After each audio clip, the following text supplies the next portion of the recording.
Well, if you have your Bibles, please turn with me to 1 Timothy chapter 2. And we'll start by reading the passage that we're going to look at tonight. So, 1 Timothy chapter 2, verses 1 to 7.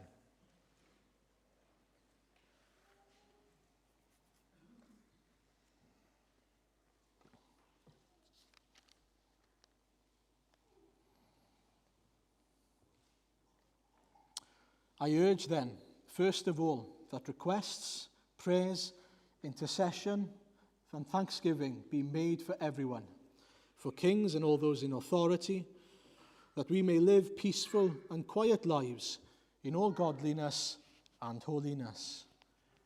This is good and pleases God, our Saviour, who wants all men to be saved and to come to a knowledge of the truth.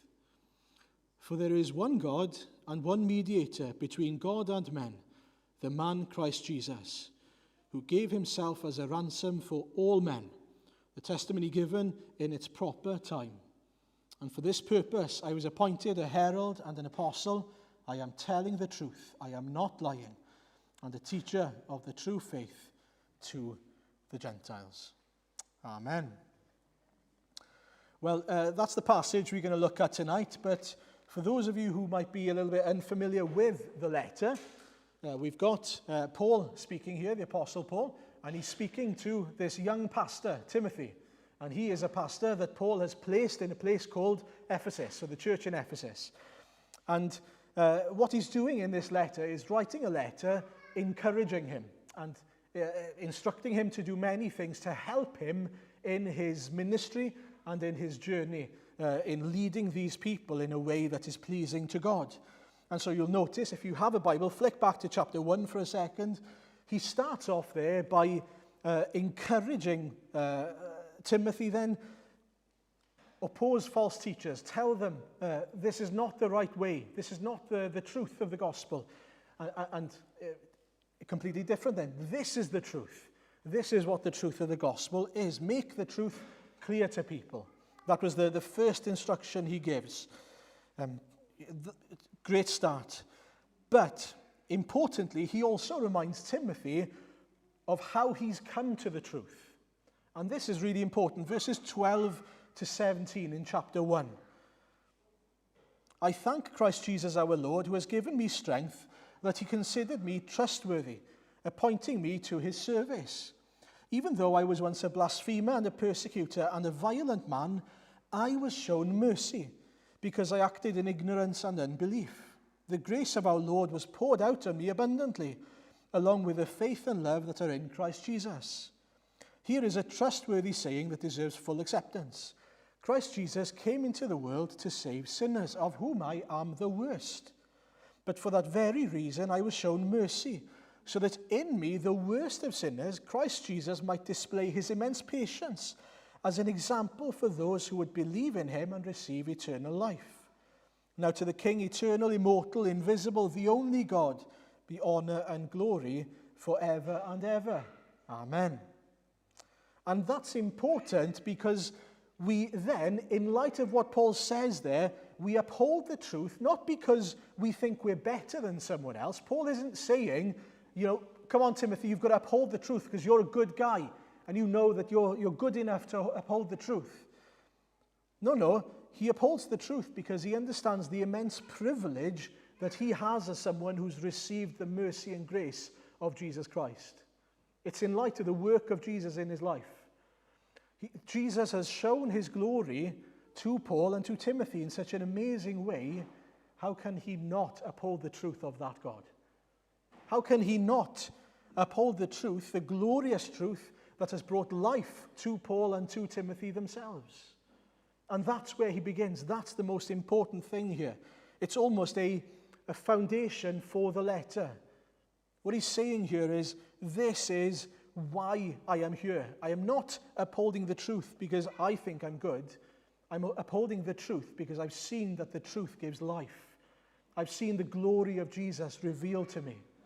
And in God's mercy, he's done that. The grace of our Lord was poured out on me abundantly, along with the faith and love that are in Christ Jesus. In other words, Paul is given all the tools that he needs to receive salvation. Everything he needs is given to him as a gift from God in Jesus. And so, how can he uphold the truth as if they're just something that he is doing? He can't, of course. How has he come to the truth? By grace. How has he come to understand the truth of the gospel? Because Jesus has done a work in his life. And so he reminds Timothy, look, you're not upholding the truth in order to get to heaven, and you're not upholding the truth in your own power. You're upholding the truth, you value the truth, we raise up, we exalt the word of God, because it is the means, it is the way that God brings about his salvation. As we preach truth, as we teach truth, God works. Jesus is revealed, his glory is revealed. And that's so important. We must have, I'm glad Alan prayed for it this evening, that I would have a confidence in the preaching. That's a confidence that comes from the word of God, the understanding that this is the key to life. The word is the key to life. And so think of that as the foundation to the letter of Timothy. That's the basis, if you like. But we're going to look at chapter 2 in particular then, and verses 1 to 7. And it's all about prayer. Prayer is the theme. Why is he now going from teaching about false teachers of the law now to prayer? Well, the reason for that is because prayer is essential. Prayer is how we have fellowship from our end with God. Prayer is how we depend on our Heavenly Father. Prayer is that side of our relationship. If God speaks to us by his word through his Spirit, we speak to him through prayer. Now we need to pause there for a second and just be reminded of just how amazing that is. The God who holds the entire universe in his hands has given us access to him. Any time of the day, for as much as we want, we can turn to our Heavenly Father. We can praise him, we can worship him, we can even ask things of him. What a privilege if you belong to Jesus. He is the access, he is the means by which we can come and turn to the Lord in prayer. But unless our lives are rooted in prayer, it's not a relationship, is it? That is the means by which we fulfill, if you like, our side of the relationship. Think of it if you're married or you've got a good friendship with someone and you're speaking to them and you're declaring your affection for them and you're telling them how much you love them and you're sharing your side of life with them, but they do nothing back to you.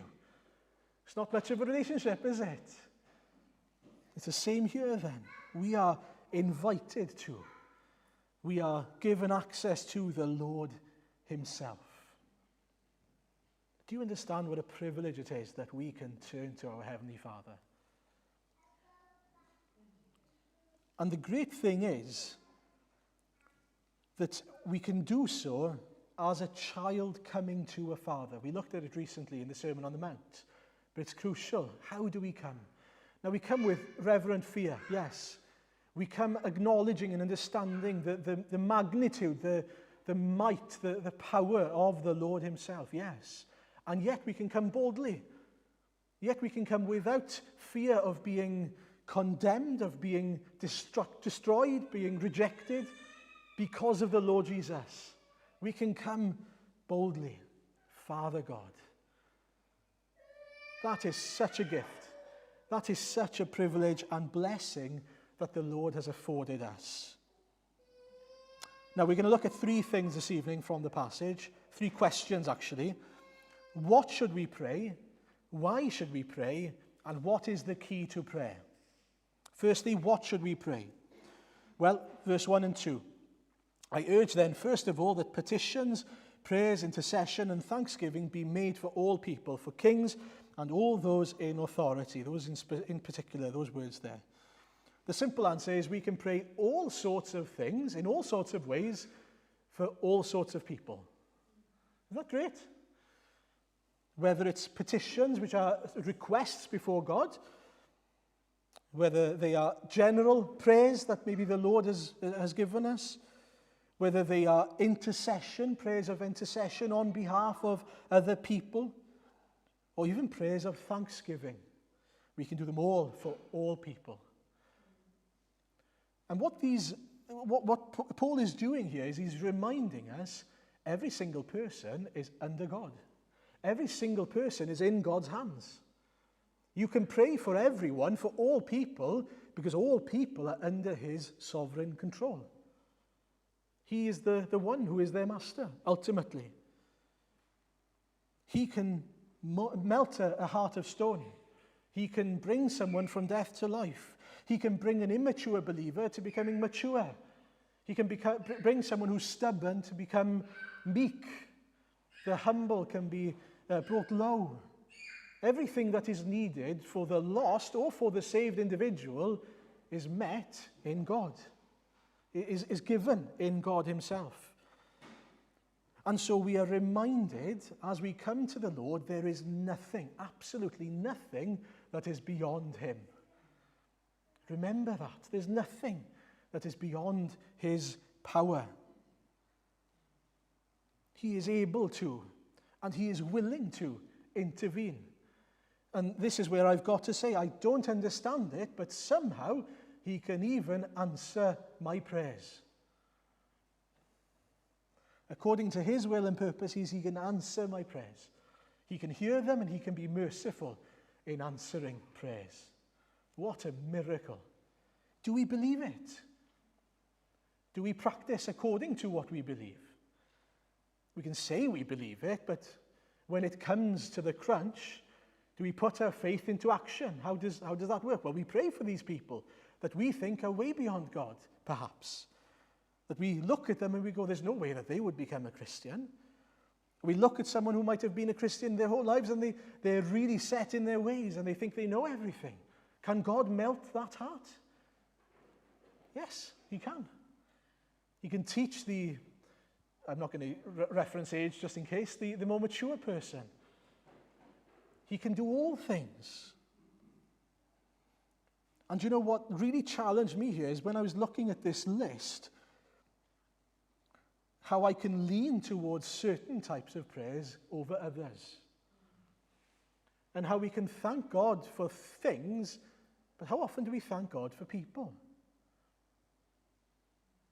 I was personally challenged. I was thinking, well, when was the last time I thanked the Lord for saving my wife? For saving my parents? For saving my siblings? Do I value the work that God has done in people around me? And you see, if I bring to mind, if I meditate on the work of God in the people that I know and I love dearly, what's going to happen? I'm going to be reminded of his power, of his mercy, of the way he's worked in the people that I know and I see them. But we lose sight so easily, don't we? And we forget. We can cruise through life. I mentioned it this morning. We can cruise through life and we're not even thinking about God in these circumstances. So we can pray, Lord, help me to meditate on you and what you have done. It's so crucial that we are reminded of what God is able to do by meditating on what he has done. The previous work that he has done in our lives and in the lives of those who live around us. When I lose sight of that, I forget to thank God for it. And then he doesn't receive glory for it. In the Old Testament, you've got many examples of Moses. When he's praying, what he says is, like you did back then, as you did in Egypt, please do so now. There's a Psalm 44, go and read it at home. It's the same principle where he looks back at what God has done in previous generations. Like you did then, please do again today. But what's he doing there? Well, he's leaning on who God is and what he's done. And so it's important that we are reminded, that we meditate. Not only, and in part, we do it through the Word. If you look at the Word of God, you're reminded that for 2,000 years, we see that God has worked among his people and has been gracious and merciful and perfect in judgment and in all things. All the great things that God has done. And then we look at history up until today and we can see the same thing, how God has kept his people. You know, it's important that we remember who God is. And not only what he is able to do and what he has done, but that nobody else can do what he can do. There is nowhere else we can turn. John, in chapter 6 of his epistle, says, do you remember when Jesus said how hard it would be to follow him? Some of his followers left him. And then he says to the 12, are you going to leave too? You don't want to leave too, do you? And Simon Peter says, Lord, to whom shall we go? You have the words of eternal life. There is no one else we can turn to. There is no one else who has power like you. I think Alan again referenced it in his prayer. Our Lord is the one who upholds all things. It says that in Colossians 1:16 or 17. And we have to remember that, who the Lord is, and that nobody else can fill that void. Nobody else, we can turn to nobody else who can affect change in the way that only the Lord can affect change. He hears our prayers. He responds to them. And we need to pray then, don't we? Regularly be praying and not be constrained to certain aspects of life or certain people in our lives. That we realize we should be praying for all people, big and small. As well, we see it that he goes on to mention kings and all those in authority. What's Paul's point here then? Well, he's saying, yes, by all means, your friends and those in your community, yes, but don't forget those people that can change the landscape of your land, of your politics, of all things. And here's where I've got to admit, how often do I pray for those in authority over me? Not very often, not often enough, if I'm honest with you. A quick story for you. In 1940, Winston Churchill approved a national day of prayer. And he'd only been in the job of Prime Minister for 4 days. Okay? And you think to yourself, oh, what a godly man, what a great man.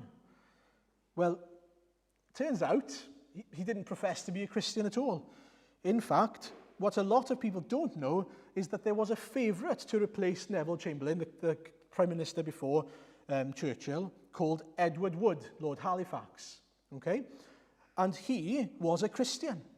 He was a shoo-in for the job. All he needed to do, apparently, was raise his hand and accept the job. But he felt that God said he wasn't right for the job. But what he did do is he told Churchill, whatever you do, make sure you have a national day of prayer. As you become Prime Minister, make sure that you have a national day of prayer. And they did. Churchill did.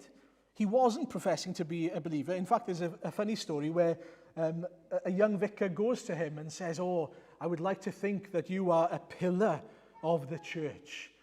And he says, you may call me a buttress of the church. I support it, but from the outside. That's what he said. But the point, it doesn't matter about that, does it? There was a national day of prayer. And by the way, the Lord answered their prayers in 5 days. Why? Because the Lord used Lord Halifax and his prayers and his encouragement to bring about his purposes. Pray for those in leadership. You don't know how the Lord might use you or someone else who is not in leadership to affect leadership and to bring about God's purposes. Prayer reminds us that we can, this passage on prayer, reminds us that we can pray big things because we have a big God. Nothing is beyond him. And the amazing thing is, God is saying, come and seek me. Ask of me. Request. Seek my will, my purposes. Of course, we're not asking things in order for us to get what we want. We are coming to the Lord and we want to align ourselves with his will. We saw that in the Lord's Prayer recently. But the challenge is to not be indifferent. The challenge is to think, well, I'm okay with the Lord, so I'm going to be happy where I am in my little corner. And whether other people receive Jesus or not is up to them. That does not please the Lord. That attitude does not please the Lord. And that's what Paul is saying here. This attitude of praying for all people in all positions in life pleases the Lord. It says it in verse 3. It makes the Lord glad when we seek him. Why? Because there are two reasons why, and this is the second point. Why should we pray? There are two reasons. One is because the Lord desires to save people. And the second reason is because it glorifies the Lord. It's so important. Verse 3, this is good and pleases God our Saviour. Frankly, if I stop there, that should be a good enough reason for each and every one of us to be praying all the time for all people, because we know it pleases God.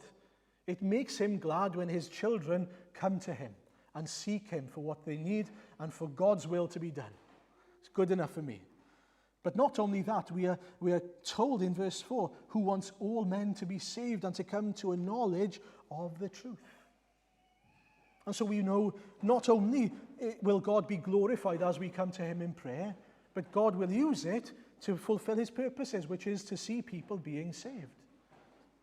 Now again, that's hard, isn't it? Because sometimes, and there might be some here who have been praying for people for years and years and they are not saved. And of course, we've got to submit ourselves to the sovereign will of God. We don't know things like God knows things. But at the same time, we do know the heart of God. We know his desire is for people to be saved. And so we can pray that. And the rest is up to the Lord. We leave the rest in his hands. And not only is it good for God then, not only is it good for those who are lost, it's also good for us to pray. Because the result of our prayers, according to verse 2, is that we may live peaceful and quiet lives in all godliness and holiness. That's interesting, isn't it? And this is, again, a difficult one, because we know of people who are living life in a way that is pleasing to the Lord, and they face persecution. Of course we do. It's not saying that persecution won't come, but what he's saying is it's not a bad thing to seek a peaceful life so long as you can be godly and holy. What he doesn't say is you should expect to have a quiet life, but, that doesn't matter if you're not preaching the gospel to people. Or it doesn't matter if you're not sharing Christ with others around you, or declaring that you're a Christian. You see, you might be having a quiet and peaceful life, but you're not living for Jesus. You're not living a godly and holy life. Now, that's not something I can answer. Only you can answer that question, whether you're living a godly and holy life. But understand that it's possible. Understand that it's a good thing if you are living a quiet and peaceful life in all godliness and holiness. But also understand that it's okay to suffer and be persecuted for your faith in the Lord Jesus. It's as the Lord wills at that particular time. We looked recently at Acts, didn't we? A couple of weeks ago now, Acts 24 to 28, where Paul went from being persecuted severely to having 2 full years of peace and quiet to preach the gospel in Rome, with no distractions, no persecution whatsoever, to probably being killed in Rome at the end, by the way. But that's how God works in seasons where as he sees fit.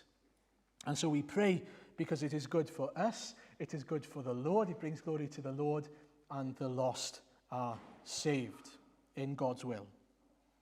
So what is the key to prayer? And I finish with this. Look at verses 5 and 6.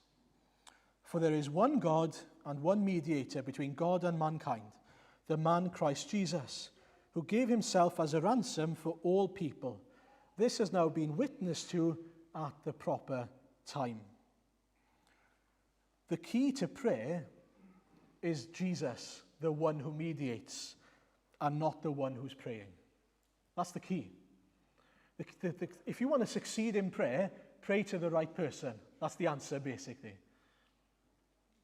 If our prayers are to the Father, through the Son, in the Spirit, then we know that our prayers are met by God.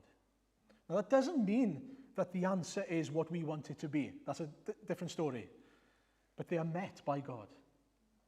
No is an answer, by the way. Not yet is an answer. But the key to prayer is not us. It's not how we pray. It's not how often we pray, how long we pray even. Although we are called to fervently and earnestly seek the Lord at all times for all things. But it's important that we realize that in our lacking, immature, prideful, whatever our weakness state, the Lord hears us if we come to him in the name of Jesus. Satan will tell us, how can you turn to God in prayer after you've done that, knowing that you are this? How do we approach God then? Well, we approach God because we are righteous. The Lord hears the prayers of the righteous. But what does it mean to be righteous? Well, it means that we are clothed in the righteousness of Christ. That's what it means to be righteous. It's not that we are perfect. It's not that we have all of a sudden figured out how to live life without sinning. It's that we, filthy sinners, clothed in the righteousness of Jesus, clothed in the blood of Christ, if you like, washed in the blood of Christ, can come to the Father. And he accepts us. He accepts us in the beloved, in Jesus. And so if you ever think to yourselves, how can I turn to God after I've done this, after I've done that? That's exactly where you need to turn. That is exactly to whom you need to turn.